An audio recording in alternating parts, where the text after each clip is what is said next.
우리는 종교개혁 500주년을 맞이해서 세 번째 오직 은혜라고 하는 말씀으로 은혜를 나누기를 원합니다. 첫 번째 시간은 우리는 오직 성서였어요. 하나님의 말씀을 기준하는 것. 우리의 어떤 체험보다도 말씀이 우리의 모든 것의 기준이 되어야 된다. 그래서 우리의 어떤 체험도 다 말씀으로 갔다고 다시 돌아와야 돼요. 그리고 또한 오직 믿음. 저번 시간에 살펴봤죠. 우리가 하나님 앞에 나아갈 때는 오직 믿음으로 나아가야 된다. 우리의 구원도 오직 믿음으로만 구원 얻는다라고 했었습니다. 오늘 세 번째 시간에는 오직 은혜입니다. 우리는 교회에서 가장 많이 사용하는 단어 중에 하나가 은혜다라고 이야기하죠. 그럼 이 은혜라고 하는 단어가 무슨 뜻일까요? 은혜. 우리는 가장 많이 사용하는데 은혜. 우리 은혜 받았습니다. 그리고 은혜를 누리십시오. 그러잖아요. 그죠? 사랑? 예. 그것도 맞는 말이고요. 값없이 주어진 선물이에요. 어떤 대가도 없이 우리에게 주어지는 거예요. 우리의 어떤 조건 다 거기에 들어가지 않고 오직 그냥 선물로 그냥 이뻐서 주는 거예요. 그냥 주는 거. 그걸 이제 은혜라고 합니다. 구원은 하나님의 은혜로 우리에게 주어졌다는 거예요. 종교개혁자는 인간의 어떤 노력도 이 구원에 있어서 조금도 들어가 있지 않다는 거예요. 오직 우리는 은혜로만 구원받았는데 오늘 읽은 에베소 2장 8절 9절 말씀에 이야기하죠. 너희는 그 은혜에 의해서 하나님의 은혜 선물로 인해서 믿음으로 말미암아 구원을 받았으니, 그죠? 믿음으로 구원을 얻었다는 거예요. 그리고 또한 이것은 너희에게서 난 것이 아니라는 거예요. 이게 우리의 어떤 것에 근원을 삼지 않았다는 거예요. 이게 이 구원이, 이 은혜가 하나님의 선물이라는 거예요. 철저히 하나님이 우리에게 그냥 선물로 주어졌다는 거예요. 이게 행위에서 난 것이 아니니 우리의 어떤 행위, 내가 선을 잘 행했다 이것으로 난 게 아니에요. 이는 누구든지 자랑하지 못하게 합니다. 그래서 구원을 가지고 우리의 어떤 자랑, 이것은 결단코 할 수 없는 거예요. 우리가 받은 것은요 다 은혜로 받은 거예요. 그것을 자랑하면 어떻게 되어버리겠어요? 그걸 자랑하기 시작하면은 그 하나님의 은혜가 아닌 것이 되어버리는 거죠. 우리가 자랑해버리면은 더 이상 그것은 하나님의 은혜가 아니에요. 내가 하는 거지. 내가. 전적으로 사도 바울은 말합니다. 우리가 받은 이 구원은 하나님의 전적인 은혜다라고 하는 것입니다. 우리는 저번 시간에 오직 믿음이라고 했습니다. 오직 믿음은 인간이 하나님에게 나아가는 것을 믿음을 하고 이야기하는 거예요. 그런데 인간의 입장에서 이야기하는 거예요. 그래, 은혜는 하나님의 입장에서 우리에게 말하는 거예요. 하나님께서 은혜를 내려주시는 거죠. 오직 은혜로 내려주시는 거예요. 그래서 우리는 믿어서 구원을 얻는다라고 말하지만은 더 엄밀히 따지면은 하나님의 은혜가 없이는 우리는 구원받을 수 없는 존재라는 거예요. 그래서 우리는 하나님의 은혜예요. 구원은 철저히 하나님의 은혜로 말미암아 우리가 구원받았다라고 하는 겁니다. 중세 구원관도 사실 믿음이고 은혜예요, 사실은요. 근데 사람들이 거기다 교묘하게 뭘 자꾸 섞어요. 뭘 섞어요? 우리의 행실을 갖다 자꾸 섞어요. 이게 문제예요. 루터가 종교개혁을 일으킬 때 그냥 가톨릭을 다 깨부시고 나오려고 종교개혁을 일으킨 게 아니에요, 사실은요. 루터가 종교개혁을 일으킨 것은 가톨릭을 다시 죄악에 물들어 있는 것을, 잘못된 길로 가는 것을 밝히고자 한 게 종교개혁이에요, 사실. 그런데 이게 같이 갈 수 없게 돼서 갈라진 것 뿐이지. 그러나 가톨릭 안에서도 믿음과 은혜예요, 사실. 그런데 사람들이 거기다가 자꾸 선행을 갖다 집어넣는 게 문제예요, 여기다가. 자기의 의를 갖다 집어넣는 게 문제예요. 그래서 그것을 가지고 사람들을 족쇄를 탁 채워서 자기 유익한 대로 끌고 가버리는 거. 그게 이 종교의 악이에요. 종교의 악. 인간의 어떤 노력으로도 구원을 이룰 수 없습니다. 오직 은혜로입니다. 그래서 갈라디아서 2장 16절에서 21절 가운데 이렇게 말합니다.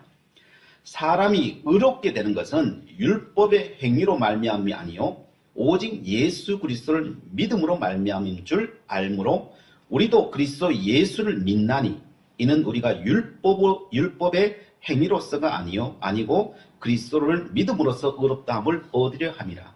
율법의 행위로서는 의롭다함을 얻을 육체가 없느니라. 우리가 율법, 이 육체를 가지고 우리의 선함을 가지고 주님 앞에 나아가려고 하면요, 우리는 번번이 좌절할 수밖에 없다는 거예요. 나갈 수 있는 사람은 이 땅 위에 아무도 없다는 거예요. 22절에 만일 우리가 그리스도 안에서 의롭게 되려 하다가 죄인으로 드러나면 그리스도께서 죄를 짓게 하는 자냐? 결코 볼 수 없느니라. 우리가 의를 행하려고 하는 마음은 있죠. 사실 없는 게 아니죠. 있는데 그러면 예수 믿고 의롭게 행하려고 하다가 또 죄를 지었어요. 넘어졌어요. 그러면 하나님이 죄 짓겠냐는 거예요. 하나님 죄 짓겠.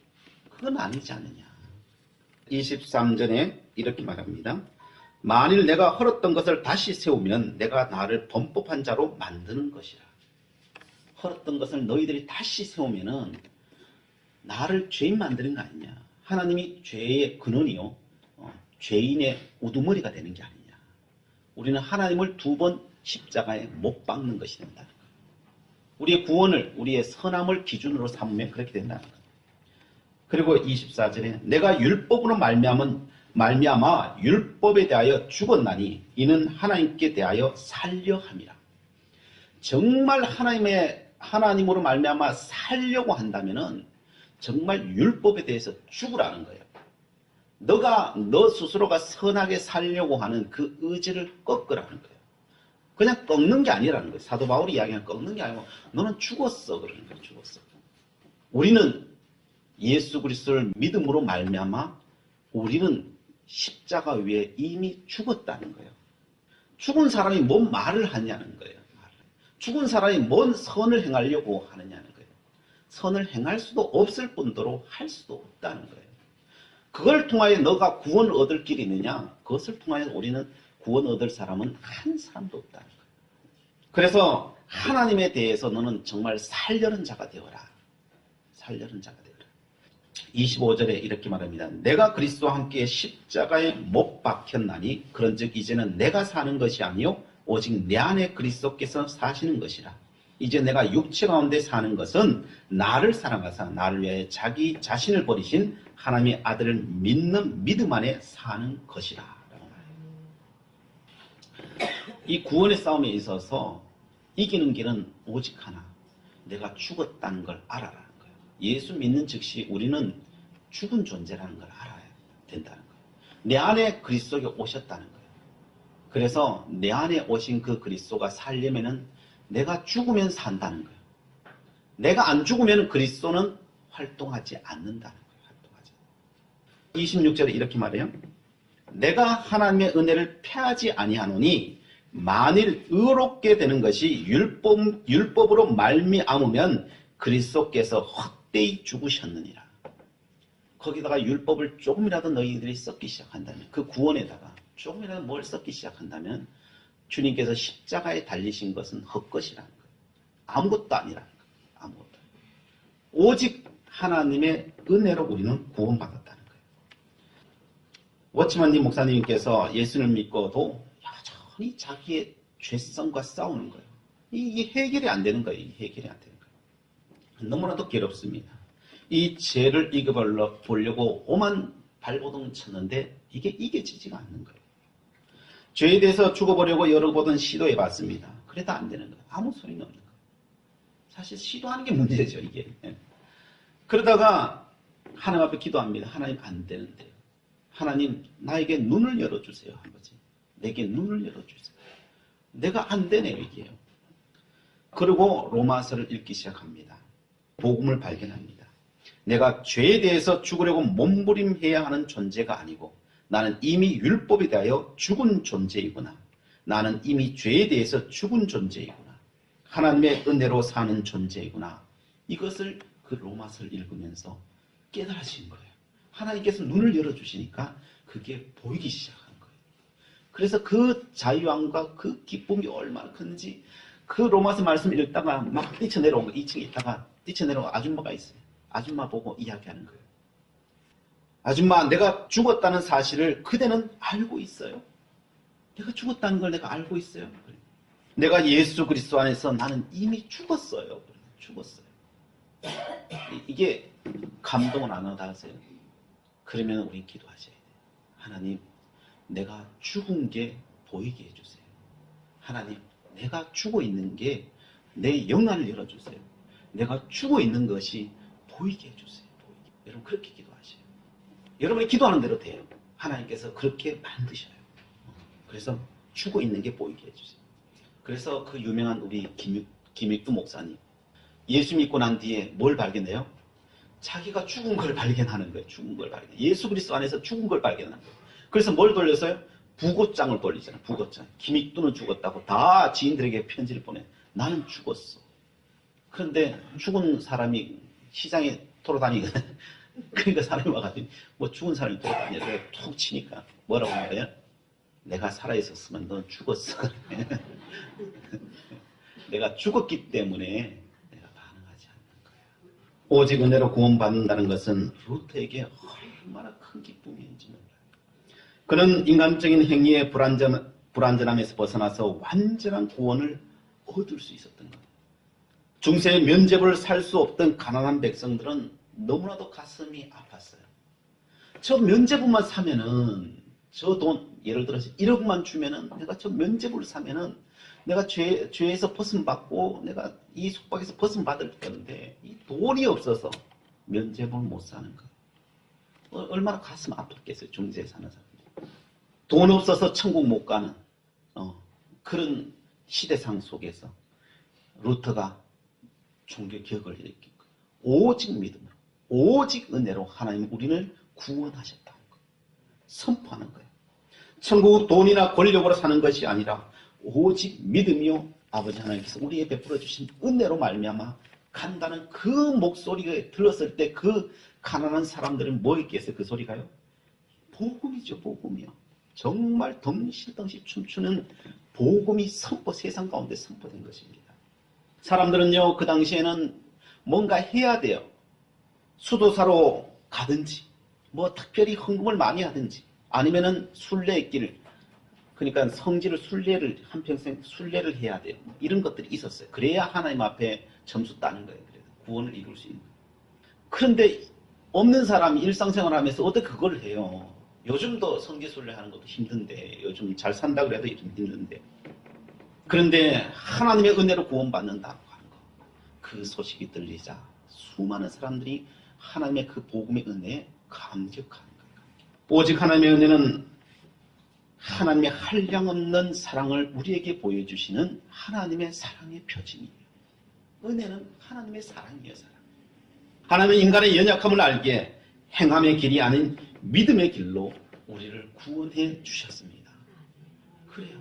하나님께서 우리가 죽을 때까지 우리의 행위를 보지 않는다는 거예요. 행위가 아무 의미가 없다는 게 아니에요. 나중에 이야기 드리겠습니다. 그러나 적어도 하나님 우리의 구원을 이룬 것은 하나님의 전적인 은혜라는 것입니다. 그런데 이 종교개혁을 일으켰던 믿음의 사람들은 여기에 더 나가서 뭘 이야기하면 우리는 전적 타락을 이야기해요. 우리는 죄인이다. 그래서 우리는 구원 얻지 못한다라고 이야기해요.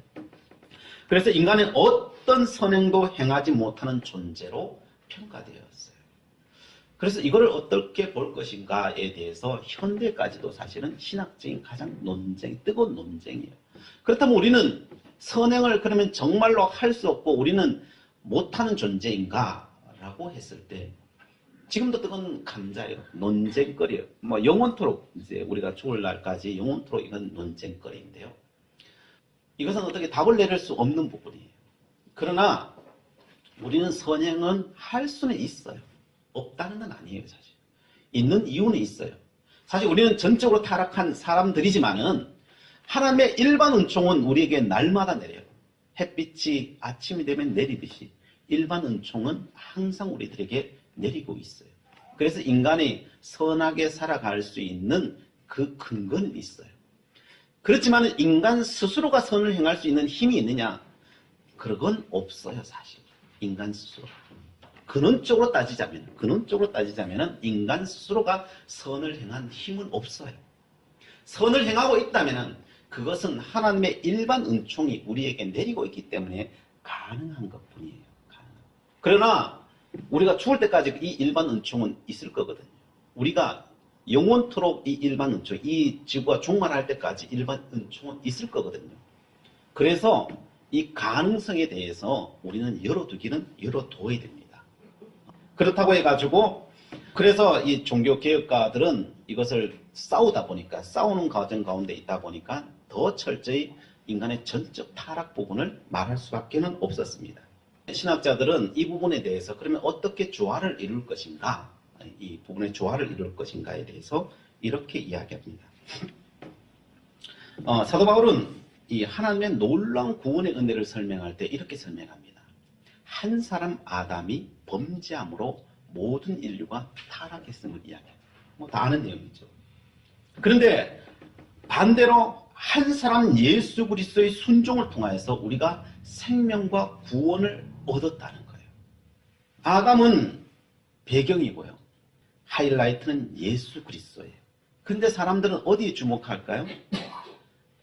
아담에 자꾸 주목한다는 거예요. 아담에 주목한다는 거예요. 죄된 아담에 주목한다는 거예요. 하나님께서는 그 아담에 주목하는 것이 아니라 예수 그리스도에 주목해야 되는데 자꾸 사람의 눈은 아담에 주목을 한다는 거예요. 그래서 우리는 오직 예수 그리스도에 주목해야 된다. 예수님께서는 여기에 대해서 이렇게 또 비유를 하셨어요. 누가복음 15장에 보면은 돌아온 탕자의 비유가 있어요. 지금도 우리는 이 돌아온 탕자의 비유를 읽고 또한 그 비유를 이야기할 때 돌아온 탕자라고 이야기해요. 왜 우리는 자꾸 그것을 돌아온 탕자라고 이야기하느냐? 사실은 그것을 제목을 지을 때는 그렇게 지으면 안 된다라고 하는 거예요. 틸리케라고 하는 신학자는 그것을 이름을 지을 때 정말 신학적으로 바르게 짓는다면 기다리시는 아버지라고 지어야 된다는 거예요. 우리는 똑같은 본문을 보는데 어디에 초점을 둬요? 돌아온 탕자에 자꾸 초점을 둔다는 거예요. 그러나 그 본문의 정말 중심 주제는 기다리시는 아버지라는 거예요. 기다리시는 아버지라는 거예요. 그런데 어디에 초점을 두느냐에 따라서 이것은 달라진다는 거예요. 그의 형은 돌아온 탕자를 보고 뭐라고 말해요? 아버지는 기뻐하고 즐거워하는데 여전히 돌아온 탕자에 집중하는 그 형은 창기와 그 돈을 다 허비해버리는 동생이라고 질책하고 있어요. 똑같은 상황인데 아버지는 기뻐하고 즐거워하고 잔치를 베푸는데 형은 어떻게 해요? 원망하고 불평하고 있는 똑같은 상황 속에 있어요. 근데 사람이 그렇다는 거예요. 우리는 똑같이 우리에게 주어진 하나님의 은총에도 불구하고 죄의 모든 것을 집중할 것이냐 아니면 은총에 집중할 것인가 이걸 봐야 된다는 거예요. 전적 타락에 우리가 초점을 둘 수도 있어요. 그러나 전적인 타락에 초점을 두는 것이 아니라 우리는 이제는 하나님의 은총의 은혜에 초점을 둬야 된다는 거예요. 그래서 우리는 하나님의 은혜보다 인간의 죄성에 주목하는데요. 이제부터는 세상을 보는 눈을요, 우리는 바꾸어야 된다는 거예요. 의심과 배타적인 눈이 아니라 사랑과 포용의 눈으로 세상을 바라보아야 된다는 거예요. 이게 주님께서 우리에게 요구하시는 거라는 거예요. 오직 은혜는 그래서 잘못하면 싸구려 은혜가 되어버려요. 우리는 오직 은혜로 구원받았다고 하니까 우리는 공짜로 받으니까요. 이것이 아무런 값어치 없이 느껴져요. 그래서 보네퍼라고 하는 신학자는 나를 따르라고 하는 책에서 이렇게 말합니다. 은혜를 값싸게 보는 우리의 견해는 교회의 대원수임을 알아야 한다. 오늘 우리의 싸움은 은혜를 귀하게 얻으려는 싸움이다. 값싼 은혜는 싸구려로 팔아버리는 상품과 같은 것으로 억지로 내맡기는 죄의 용서요, 위로요, 성만찬이다. 순종 없는 은혜, 십자가 없는 은혜, 산 사람 예수 그리스도를 무시한 은혜가 값싼 은혜다라고 이야기해요. 은혜는 결코 값싸지 않아요. 그냥 온 게 아니에요. 그의 아들 예수 그리스도 십자가를 못 박아서 우리에게 주신 은혜예요. 그러나 그것을 왜 그렇게 값싸게 줬을까요? 왜 그렇게 값싸게 줬을까요? 우리에게 아무것도 요구하지 않았을까요? 그 이유는요, 그것을 값으로 매길 수 없어서 그래요. 세상에 가장 귀중한 것은요, 돈으로, 어떤 것으로 매길 수 없어요. 그냥 공짜로 주는 거예요. 우리가 가장 세상에서 귀중한 게 뭘까요? 공기예요, 공기. 근데 공기를 여러분 돈 주고 먹으세요? 마시세요? 그냥 공짜예요, 공짜. 요즘 물을 사 먹긴 하지만은 물도 마찬가지예요. 물도 흔해 빠진 게 물이에요. 그냥 마실 수 있어요. 이 공원만 가도 그냥 물 틀어놓고 내가 아무리 많이 마셔도 뭐 맛있냐고 누가 말을 하지 않아요. 그냥 공짜로 주어져요. 그러나 이게 값어치가 없어요. 세상에 어떤 것보다 값어치가 있지만 너무나도 값어치가 있기 때문에 공짜로 주어져요. 하나님의 은혜가 그래요.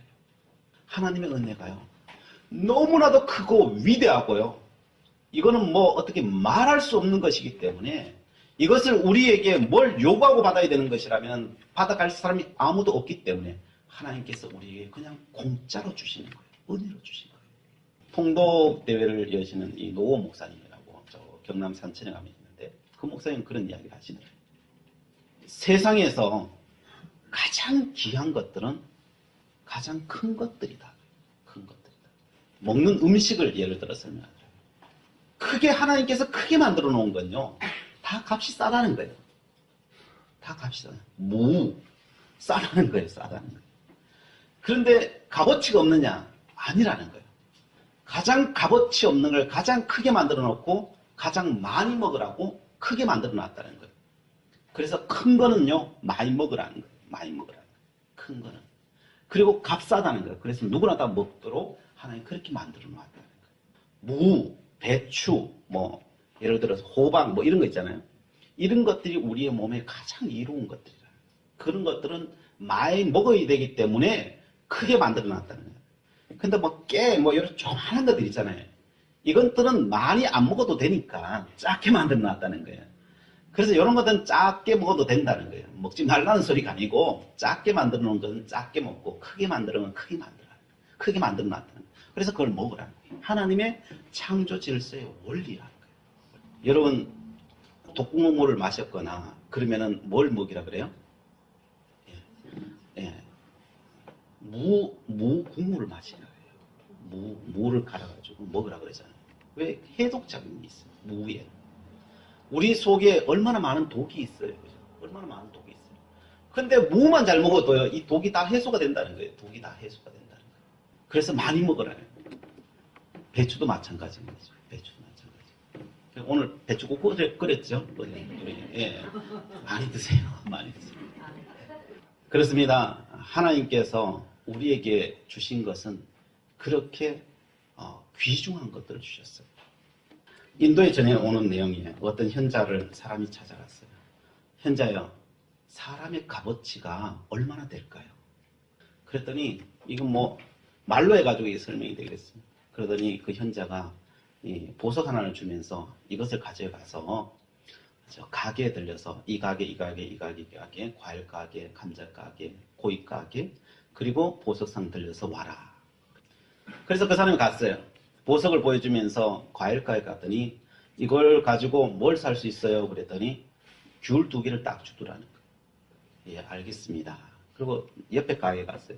감자 가게에 가서 이걸 가지고 감자를 얼마나 살 수 있을까요? 그랬더니 감자 3개를 딱 주더라는 거예요. 됐습니다. 그리고 또 옆에 와서 고깃간에 갔어요. 이걸 가지고 고기를 얼마나 살 수 있을까요? 그랬더니 고기 5건을 주더라는 거예요. 그래서 됐습니다. 그러고 왔어요. 그 다음에 보석 가게를 갔어요. 이게 얼마나 가치가 있을까요? 그랬더니 천천히 살펴보더니 여보, 당신 이 보석은 팔지 마십시오. 이 보석은 세상에 하나밖에 없는 보석입니다. 이것은 값으로 매길 수가 없는 그렇게 귀한 보석입니다. 이것은 누구한테 팔 수 있는 물건이 아닙니다. 그냥 가지고 가십시오. 그러더라는 거예요. 그것을 가지고 그 현자에게 찾아와요. 보았소. 당신은 보석이에요. 이와 같은 보석이에요. 당신은 세상에 무엇으로도 살 수 없는 당신은 보석이요. 은혜가 그런 거예요. 은혜가 그런 거예요. 하나님께서 우리에게 주신 그 은혜는요, 세상 어떤 것으로도 살 수 없는 거예요. 아무것도 주고라도 살 수 없는 것이라서 하나님께서 우리에게 그냥 공짜로 준 거예요. 그만한 값어치가 있는 거예요. 하나님 보시기에 우리는요, 세상에 어떤 것을 바꿀 수 없어서 천하를 주고도 우리하고 안 바꾼다잖아요. 이 우주와도 안 바꾼다잖아요. 우리의 존재가 그런 존재이고 그런 존재이기 때문에 예수 그리스도를 이 땅에 보내서 죽기까지 하셔서 우리를 건져주신다. 이걸 돈으로 환산이 가능할까요? 세상에 어떤 걸로 가능할까요? 어떤 우리의 의로움과 우리의 행실로 이것을 만들어낼 수 있겠습니까? 이것은 만들어낼 수 없는 것입니다. 그만큼 우리는 귀중한 것들입니다. 그래서 우리는 어떻게 살아야 될까요? 우리가 받은 은혜는요, 우리가 받은 구원은 바로 이런 구원이에요. 사도 바울이 말하고 또한 예수 그리스도께서 우리에게 말씀하신 이 구원의 은혜는 바로 이것을 이야기하는 거예요. 하나님께서 우리에게 이루신 구원은요, 세상의 어떤 것과도 바꿀 수 없어요. 너무나도 소중한 것들이에요. 너무나 소중한 것들. 이 은혜를 알면 어떻게 될까요? 이 은혜를 알면 우리가 값싸게 행동할까요? 행동할 수 없다는 거예요. 우리는 거지가 임금이 되었다면, 왕이 되었다면, 대통령이 되었다면 어떻게 해야 되겠습니까? 거지의 행실을 버려야 되죠. 적어도 내가 왕이 되었으면 그냥 걸을 때도 왕의 기품을 가지고 걸어야 되겠죠. 옷을 하나 사 입어도 옛날에 아무거나 입었지만 이제 왕이 되었으면 옷 하나 사 입어도 제대로 된 거 사 입어야 되겠죠. 그렇죠? 그리고 사람한테 말 한마디 할 때도 거지처럼 말하는 게 아니라 이제는 왕처럼 위험 있게 말을 해야 되겠죠. 우리가 그런 존재라는 거예요. 루터는 말합니다. 우리가 적어도 우리가 은혜를 입었으면 공짜로 받았으니까 마음대로 살자. 이게 아니라는 거예요. 정말 하나님의 은혜를 알면은 우리는 그렇게 살 수 없다는 거예요. 하나님의 정말 은혜를 알면은 우리는 값싼 인생으로 살아갈 수가 없다는 거예요. 정말 기품 있는 사람으로 변해야 된다는 거예요. 정말 은혜를 아는 자는 그때부터 싸우기 시작하는 거예요. 무엇을 싸워요? 구원받기 위해서 싸우는 게 아니라 이미 구원은 하나님의 은혜로 주어졌으니 그 은혜에 걸맞는 사람으로 거듭나기 위해서 하나님 도와달라고, 하나님 믿음으로 하나님의 자녀로서의 그 기쁨을 가질 수 있도록 하나님 도와달라고 그러면서 나아가야 된다는 거예요. 루터가 종교개혁을 일으키고 오직 믿음으로 오직 은혜로 받았으니까 이제는 내 멋대로 살자, 이렇게 살지 않았잖아요. 그때보다 더 거룩한 삶으로 더 성결한 삶을 향해서 나아갔다는 거예요. 그래서 보네퍼는 이렇게 이야기합니다. 우리의 이제 예수 믿는 사람은 백병전이다. 고대에는 가톨릭은 교회가 그냥 성도들을 그냥 방주처럼 해서 지키는 싸움이었다면, 교회가 그냥 성도들을 지켜주는 싸움이었다면, 그러나 이제는 기독교는, 개신교는 교회가 당신들을 지켜주는 것이 아니라 당신들이 삶의 현장에 들어와서 백병전을 하는 것이다. 1대1로 싸워나가는, 세상과 싸워나가는 싸움을 하는 것이다. 그 은혜를 정말 값어치 있게 보석처럼 빛나게 여러분 스스로가 싸워야 된다라고 이야기합니다. 그래서 보네퍼는 말합니다. 우리의 싸움은 백병전이다. 예수를 쫓는 일을 세속 생활 속에서 세워놓는 것이다. 그래요. 기독교 정신, 종교개혁의 정신은 뭐냐? 우리는 구원을 은혜로 받았어요. 그 크신 구원을 하나님의 우리의 그 은혜를 받았기 때문에 그 감격을 가지고 뭘 해요? 이젠 세상 속으로 나가서 백병전을 하는 거예요. 세속의 직장에 나가서, 가정에 나가서, 또 원수들과 만나서 뭘 해요? 싸워야 된다는 거예요. 찌직볶아 싸우라는 소리가 아니고 사랑으로, 자비함으로, 용서함으로 싸워서 이겨야 된다는 거예요. 거기서 그리스도의 사랑을 실천해야 된다는 거예요. 그 실천할 때 아, 저 사람이 바로 예수 그리스도의 제자구나 안다는 거예요. 사랑하는 자들마다 내 제자인 줄 알리라라고 말하죠. 그래요. 우리는 세상 앞에 우리는 서 있어요. 어떻게 해요? 하나님의 군사로 서 있어요. 하나님 앞에 이 세속 속에서 내 삶 속에서 하나님의 살아계심이 이제는 증거되어야 돼요. 그래서 우리의 일상의 삶을 그냥 대충 살아도 되는 것처럼 생각하지 마십시오. 우리가 받은 은혜만큼이야 하나님 앞에서 하나님 도와주시옵소서. 내가 믿음으로 살게 하시고 하나님의 공의 안에 정직하게 살아가게 해주시고 아버지 하나님께 주신 힘으로 넉넉히 이겨나가는 주의 용사 되기를 원합니다.